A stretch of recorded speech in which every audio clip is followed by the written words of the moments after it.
Hi everyone, welcome to the next episode of our series on this Palette Pop English paper piecing wall hanging. We are going to tackle stitching zone 2 of the project. Remember, this is what we completed last time. This is zone 1, so let me show you how to do that.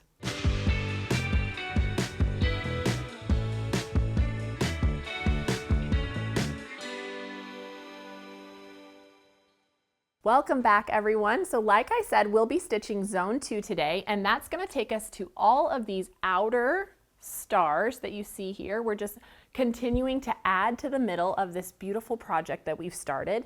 And so let me show you how to do this. Remember, like I said before, everything is kind of ombre. So think of this in sections of color, if you will, and that really helped my brain kind of work through this. And so we're going to keep on that same path where I'll show you this little pink segment, and I have some of the other colors ready to go. And so with those pink shapes, there's a few different ones that you're going to make. So up first you have this small star with the dots. Then we have this kind of special fancy diamond shape where we add the two little triangles to either side of our hexagon, and this is all solids. And then this one I lovingly refer to as the gnome. It just reminds me of a little gnome face. And so that's made up of two of our white hexagons, our little pink triangles, and the larger pink diamond. And then the last shape is going to be made with our stripe hexy center. And then these petal shapes are going to come in around it, just like so. And so all of the stitching is done exactly the same way that I showed you in the previous tutorials. Nothing different really. You're just going to make each shape one at a time until you have the colors together. And so then now we can attach those to our center here. So let's go ahead and move this up out of the way. I'll bring in our middle, and remember we're starting with the pink here. And so the first thing that I always do is I set in this star with the polka dots because it's going to touch the pink floral hexagons. So that's where it fits in. And then our little gnome comes in right on top of that. This little guy is going to set in just like so. And you do want to make sure the pink is going towards the pink shapes and the orange is pointing down toward the orange section. And then this guy is going to slide in just like so. Make sure everything's going to fit. There we go.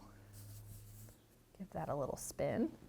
So you can see how that pink section is going to fit in there. So now that you can see how this is going to come together, I'm actually going to pull this middle away because I kind of assemble this unit first. That's the way that it's instructed.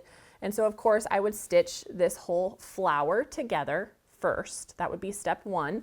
And then, you know, you're going to add your little triangles to this hexagon shape. And then I would add this elongated diamond to my flower. That would be my first order of business. Then I would come back and stitch these two together and then attach them. And once I've done that, I'll show you on the purple here what that unit looks like. It's going to look just like that. And I will do that for every single color to make my way all the way around the middle. Let's slide this back up here and you can see how this will all fit together. So here's how the purple would set in, and then the blue, and you'll just continue all the way around. Let me talk about a few other little tips that might be helpful for you as you go. As you're maneuvering this and stitching this by hand, they can get a little wonky. And so don't be afraid to gently press this, even with the papers in it. It's not going to cause any issues at all. So you can definitely do that. The other thing that you can do, and let me show you on here, is you can actually remove some of the papers where you no longer need to attach other shapes. And so you can see I went ahead and pulled out all the papers from the middle of this one and just left the outside edge where I'm going to be actually stitching. And so then it's just a little less bulk for me to maneuver with my hands and makes it a lot easier. So let's go ahead and sit this back in so we can see how it looks. And then I'm going to go ahead and use the purple to start stitching this. So I will just fold the first one back, make sure I have it in the right place, and I'll start with this little straight edge, and I'll attach this and make my way all the way around, and I'll meet you back here when I have this all done. One more little tip on this one, when I start stitching, you can see this is like a partial seam here. This bottom piece extends farther past, so I'm just lining up just these hexagon shapes right here, and I'll start stitching right where those two meet. And then I'm just going to make my way and continue down until I reach this pivot point, and I will do the longest stitch I can without cutting my thread.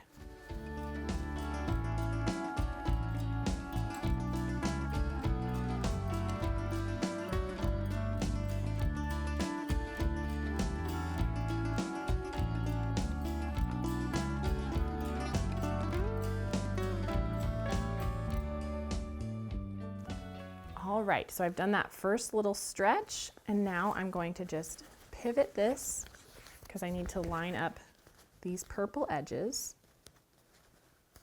And so same idea, we're just going to keep stitching.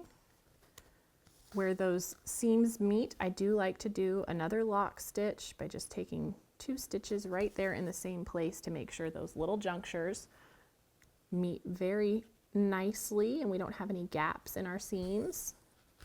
And we'll just keep making our way around, and I'm going to continue adding all of my colors until I have the whole center done. All right, look at this beautiful center. It turned out so nice. I do want to point out I pulled out all the papers from the middle, and I've just left that outer edge to prep me for the next round and to make it a little lighter and less bulky to deal with. But otherwise, this is complete, and now we can just finish this up in the next episode by adding our 4 corner sections. So let's take one look at how this fits into the project behind us, just like so. And you can see, oops, how those 4 corners are just gonna round this out, finish it off, and it's gonna be done before you know it. So I will see you next time for our final episode. Hey everyone, thank you so much for watching at home. We're so excited to be almost 1 million quilters strong here at Missouri Star. And so if you haven't already joined our family, be sure to subscribe and hit that notification bell so you can be notified of all of our future tutorials, and we'll see you soon.